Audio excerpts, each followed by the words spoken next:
Hola, ¿qué tal? ¿Cómo estáis? Bueno, ya veis que me estoy aficionando a esto de hacer directos en solitario. Antes hacía, pero no hacía tantos y... Hola, Espe, buenas.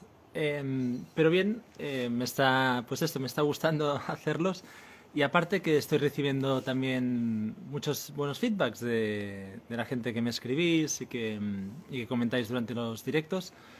Y bueno, una cosa lleva a la otra y en este caso pues nada, pues vuelvo a hacer otro directo para hablar sobre la cuestión una cuestión que me parece sumamente importante e interesante, que es la cuestión bueno, el directo lo he titulado pues Sed como niños, como niñas, que es lo que intentaré pues ahora explicar, pero todo viene a raíz de que estoy haciendo talleres en el instituto.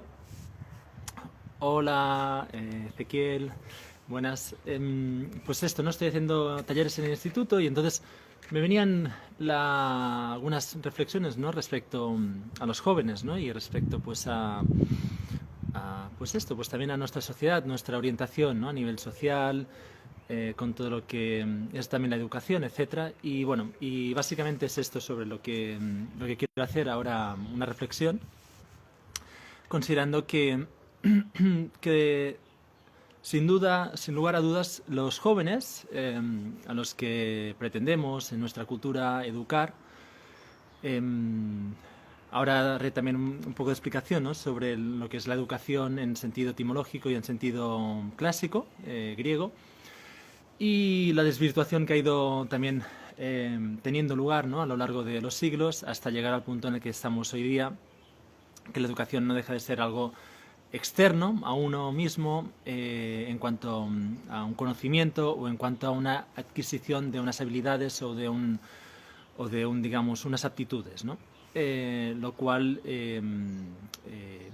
seguiré también con una crítica a este planteamiento y a a la pobreza de espíritu, ya siguiendo pues también con el título, ¿no? De esta frase de Jesús, que dice en el Evangelio, no recuerdo en cuál de los cuatro evangelios ortodoxos o canónicos, no dice esta frase, ¿no? Sed como niños y así entraréis en el reino del cielo, ¿no? En el reino del Padre, ¿no? Bien, como decía, pues este es el título que le he puesto y viniendo pues del instituto, de estar con jóvenes y así, los jóvenes, a fin de cuentas, si uno recuerda su juventud o su adolescencia y recuerda, hola Rosa, encantado de que estés aquí, pues esto, ¿no? Si uno recuerda su juventud y, digamos, la primera etapa de la adolescencia, saliendo de la infancia, eh, simplemente, hola, vivíamos, o sea, estábamos en el ser, es decir, ah, ¿no? Es decir, que de alguna forma el hecho de que sigamos una educación reglada, de alguna forma, lo único que hace es sacarnos del ser, sacarnos de la experiencia del ser, ¿no? Es lo que intentaré ahora explicar con más palabras, ¿no? ¿Por qué? Porque los jóvenes o los adolescentes tienen la capacidad de sostener la tensión existencial entre el vacío del que ya he hablado pues, en otros vídeos, el vacío existencial, es decir, el sinsentido de la vida, es decir, el sentido que no tiene sentido la vida en sí, más que la experiencia propia, la percepción propia de la vida. Y por un lado, pues sería esta la tensión, y por otro lado, el hecho de querer llenar este vacío, de querer llenarlo, de quererlo, hacer de alguna forma que la vida tenga un sentido para el propio engreimiento, o sea, para el placer del ego. Entonces, esta tensión es lo que he ido observando a lo largo de los años. Hace años que doy clases en institutos, tanto de yoga como también de talleres de género, entre otras cuestiones. Y aparte también pues soy padre de dos chicas adolescentes. Y bueno, como digo, pues esto sería un primer punto, ¿no? Es decir, los jóvenes sostienen justamente esto, ¿no? Sostienen este vacío y tienen la capacidad de poderlo sostener ante la paradoja de la vida, ¿no? Ante la paradoja de que nunca vamos a saber nada con certeza absoluta. Y esto hace que tengan, digamos, la experiencia del ser de una forma fresca y de una forma espontánea, ¿no? La experiencia del ser también en un sentido en que tienen la capacidad de pensar o de reflexionar metafísicamente, en un sentido profundo, en un sentido, digamos, espiritual profundo, ¿no? ¿Qué sucede? Que ahora, pues, hablando pues ya de la educación, ¿no? Educación, que viene de educare, en latín, que proviene del griego, de paideia. Paideia sería pues el término así genérico, ¿no?, para referirse a la educación. Originariamente, en Grecia, se consideraba que la educación era aquello, o sea, es decir, que el educador lo que hacía era simplemente ayudar a la persona a descubrir o a, digamos, a canalizar su experiencia íntima, su experiencia interna, interior, ¿no? Digamos como queramos, que a la vez estaba ligada, siguiendo con el hilo, a la vez estaba ligada con la experiencia metafísica o espiritual original, para decirlo así rápido, ¿no? Entonces los griegos se dieron cuenta de esto, es decir, fueron los primeros, evidentemente en Egipto pues estaban los escribas, etcétera, etcétera, pero me refiero en un sentido pues digamos democrático o popular, fueron los primeros que concibieron la educación para el pueblo para que pudiera desarrollar pues como digo, ¿no? Pues hola Vero, para que pudiera desarrollar pues esto, ¿no? Un sentido de conexión con su sentir interno y a la vez con su experiencia externa. Esto es importante porque si no es como que ese enlace se pierde, ¿no?, que es lo que ha ido sucediendo. Bien, entonces respecto a esto, ¿no?, respecto a la educación, ¿qué sucede? Que a lo largo de los siglos se nos ha ido, digamos, se ha ido tergiversando el sentido originario. Hola Adriana, buenas. Se ha ido tergiversando hasta el punto en el que nos encontramos hoy día, que estamos educando a los jóvenes, estamos intentando educarlos bajo, digamos, bajo la presión de que el día de mañana sean alguien, si puede ser importante, si puede ser relevante, si puede ser pues popular, ¿no? Que a la vez tenga la capacidad, digamos, de generar dinero, de generar, digamos, pues esto, ¿no? Pues de generar, digamos, todo un... Bueno, siguiendo, digamos, la rueda en la que estamos inmersos, que es una rueda neurótica, es una rueda que solo lleva a la locura, en el sentido más profundo del término, es decir, de desconexión de la realidad. Ya que el joven, como decía hace un momento, en la medida en que está conectado y conectada consigo mismo, en esa medida va a ser realmente auténtico, y en la medida en que es auténtico va a poder aportar a la sociedad su, digamos, su aroma, su color o su diferencia en un sentido auténtico, es decir, pues como una flor, ¿no?, para decirlo así, ¿no? Pero en la medida en la que pretendemos que ese joven pues se forme para que el día de mañana sea alguien, lo cual ya es una redundancia, es un absurdo, es decir, el adulto, ¿no? Miramos los adultos, miramos a los jóvenes como si tuvieran que ser alguien, como si tuvieran que...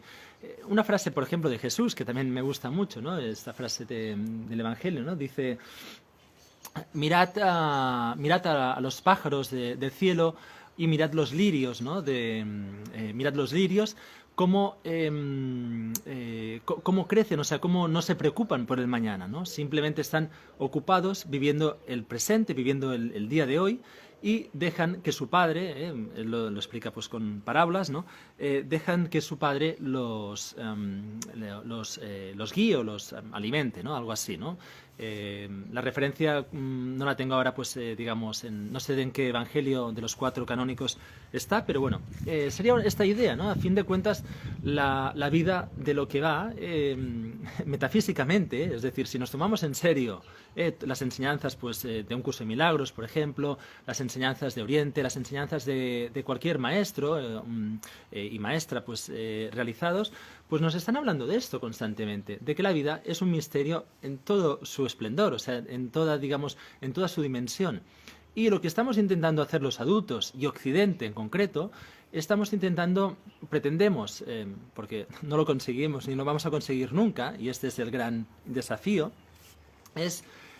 pretendemos encapsular la vida, encapsularla de tal manera que podamos encontrar respuestas a cuestiones que no van a tener, que no tienen respuesta, o sea, que no tienen resolución, ¿no? Entonces los jóvenes lo que nos traen, y como decía Rabindranath Tagore, ¿no? Decía, cuando nace un niño, al venir al mundo un niño, nos trae el mensaje de que Dios no ha perdido la esperanza en la humanidad, ¿no? Y esto es muy interesante o muy bonito, porque no solo por la cuestión poética, sino también por la cuestión de que justamente el joven, el niño, nos trae un mensaje de que la vida, en la vida todo es posible, ¿no? Y que por lo tanto, en la medida en que nos permitimos de jugar y nos permitimos ser como niños, en esa medida, pues simplemente la vida se realiza en un sentido pleno. Pero en la medida en la que entramos, pues justamente en querer encapsular, en querer controlar, en querer, digamos, dirigir, ¿no?, la vida de una forma determinada y llegar a ser alguien, es algo que en esa medida pues nos estamos alejando de lo que ya es, de lo que es el ser, ¿no? Y entonces vamos entrando pues en terapias, vamos entrando en toda una serie de procesos que a fin de cuentas estamos intentando, o sea, es una locura, es una locura máxima, porque entonces lo que nos sucede es lo siguiente, ¿no? Que por un lado nosotros ya supimos quién éramos porque ya éramos el ser. Es decir, es una analogía podría ser la del pez. El pez, cuando está dentro del agua, no hace falta que alguien que alguien externo le diga, tú pez estás nadando en el agua, digamos, tu hábitat es el agua, sino el pez simplemente está dejándose fluir, ¿no?, para decirlo así, ¿no? Pues el ser humano es lo mismo. El ser humano, a fin de cuentas, está inmerso en el ser de Dios, en el ser del amor, ¿no?, que es lo que somos, no hay otra, ¿no? Y sí, ahora te leo. Y entonces, claro, si en esa misma medida nosotros nos vamos desconectando y nos vamos alejando de lo que somos, de lo que ya es lo que es, pues en esa medida vamos entrando en una neurosis aún mayor, porque queremos reparar a través de terapia, a través, digamos, de todo un proceso de reconexión, cuando justamente lo que nos proponen los maestros es que nos rindamos, simplemente que dejemos al ser que florezca y no alimentemos, digamos, más la neurosis de pretender ser algo que ya somos, ¿no? O sea, es una tautología, es decir, un absurdo, uno más de nuestra cultura, ¿no? Entonces, esto yo creo que es importante de tener en cuenta, sobre todo para la educación de los jóvenes, ¿no? O sea, los jóvenes, Krishnamurti, pensemos en Jiddu Krishnamurti, por ejemplo, puso mucho énfasis en la educación de los jóvenes, ¿no? En todo momento estuvo siempre hablando, o siempre tuvo en cuenta la educación de los jóvenes. Y Krishnamurti por eso formó distintas escuelas, las cuales siguen los principios de Krishnamurti, y que como digo, pues bueno, pues Krishnamurti lo tenía muy claro en este aspecto, ¿no? O sea, tenía muy claro que los niños deben florecer como lo que son, ¿no? A fin de cuentas, lo que son son Dios, o sea, somos Dios, ¿no? Y estamos en el ser constantemente. No hay nada más que el ser. No hay otra, digamos, por más que pretendamos, o sea, por más que, ¿cómo decirlo? Por más que entremos en la neurosis, porque es una neurosis, es una locura, es una desconexión de la realidad. Por más que entremos en la neurosis de creer que estamos separados, que somos seres individuales, es una ilusión. Y el hecho es que los niños y los jóvenes, vuelvo a repetir, los jóvenes, constantemente nos están trayendo este desafío sobre la mesa, o sea, nos lo están poniendo sobre la mesa, ¿no? Ya que en la medida en que pretendemos o queremos que cambien su orientación o su vida, en esa misma medida lo que estamos haciendo es realmente los estamos coartando, estamos coaccionando su libertad y su autenticidad, ¿no? Y luego queremos que sean alguien, ¿no? O sea, es lo cual es muy estúpido, es que es muy estúpido. Y la educación de hoy día básicamente es así, de estúpida, ya que sí, llenamos a la persona, al niño, al joven, lo llenamos de conceptos, de conocimientos, de, yo qué sé, ¿no? De todo, de historias, de historietas, etcétera, ¿no? Cuando lo único que necesita un niño o un joven es simplemente florecer, florecer siguiendo lo que siente o lo que, digamos, siguiendo pues esta idea de la educación griega, ¿no? Es decir, que alguien te acompañe para que puedas, para que te acompañe siempre, ¿cómo decirlo? Te acompaña desde la confianza, ¿no? Desde, digamos, desde el ser visto por esa persona adulta, que te pueda acompañar en tu despliegue, en tu apertura hacia la vida, ¿no? Si no, pues bueno, sucede lo que ya he ido explicando, ¿no? Entramos en una, digamos, metafísica, pero en el sentido, es una metafísica neurótica, es decir, pretender ser lo que no soy, pero a la vez intento explicarme o me intentan explicar, ¿no? Esta también es la otra, ¿no? Toda institución, y ahora tampoco no lo voy a explicar pues con detalle, ¿no? Pero toda institución no deja de ser un intento de amoldar a la persona, al joven en este caso, a una, digamos, a esto, pues a una institucionalización, digamos, a un marco en el que, bueno, si tienes cabida bien, pero si no tienes cabida es que quedas ya excluido automáticamente. Y esto, como muy bien señaló Michel Foucault, ¿no? Con todo lo que es la cuestión del poder, también tengamos en cuenta, no es el momento, pero bueno, el biopoder, del que también hablaré en algún momento, pues esto no deja de ser pues ejercer el poder sobre lo que es la normativa, la normalidad, ¿no? Y entonces esos jóvenes o esos niños quedan al margen y de ahí deriva, pues digamos, toda una serie de patologías, psicopatologías, o la marginación, ¿no? Propiamente. Bueno, estas son algunas de las reflexiones que quería compartir hoy y que bueno, nada, pues siguiendo pues esto, ¿no? También con el directo que hice el otro día de Ramana Maharshi. A los 16 años Maharshi se retira del mundo y es una edad que, como ya expliqué en el directo, pues en nuestra cultura, por ejemplo, pues se consideraría una persona loca, una persona que sus padres, ¿no? Directamente, pues harían todo lo posible para, o bien para que siguiera, pues una, digamos, una carrera universitaria, unos estudios reglados o lo que sea, o si no, para que, o sea, que se fuera a trabajar, ¿no? En cambio, Ramana Maharshi nace en India y ahí en India, como ya expliqué en el vídeo anterior, de Ramana Maharshi, pues la cuestión es que India, digamos, toda persona es Dios. O sea, y Ramana Maharshi lo único que hace es revelarse como Dios, no hace otra cosa, no está, digamos, no está loco, para decirlo así. Y en nuestra cultura, si sucediera esto a los 16 años, pues sería vamos, es un descalabro, ¿no? Y dice Rosa, dice, si los niños aportan su pureza y su luz, no tienen doble cara. Exacto. Muchos adultos deben aprender de los niños. Sí, sin duda, ¿no? Sin duda es la cuestión en la que estamos inmersos, ¿no? Por ejemplo, pues a nivel más, a nivel político, por ejemplo, ¿no? La Realpolitik, ¿no? Este término que se origina en el siglo XIX en Alemania, cuando está muy bien, digamos, tener pues buenas intenciones, pero la Realpolitik es la que finalmente se instaura y la que finalmente, es decir, vamos hipócritamente con una máscara, con una buena cara o lo que sea, pero finalmente lo que sucede es que se impone digamos en este caso pues Alemania, recordemos la conferencia de Berlín, ¿no? En la que se traza con regla y lápiz cómo se van a repartir, por ejemplo, pues África, ¿no? Pues esto sería la Realpolitik, ¿no? O sea, yo puedo ir a evangelizar a quien quiera, le puedo explicar que Dios es amor y que somos amor o lo que sea, pero al final lo que se impone es esto, la política de uso, digamos, de uso real, ¿no?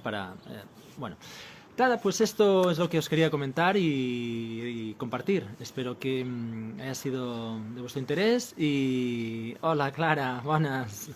Y nada, y seguimos en otro momento, ¿vale? Un abrazo y nada, nos vemos, chao.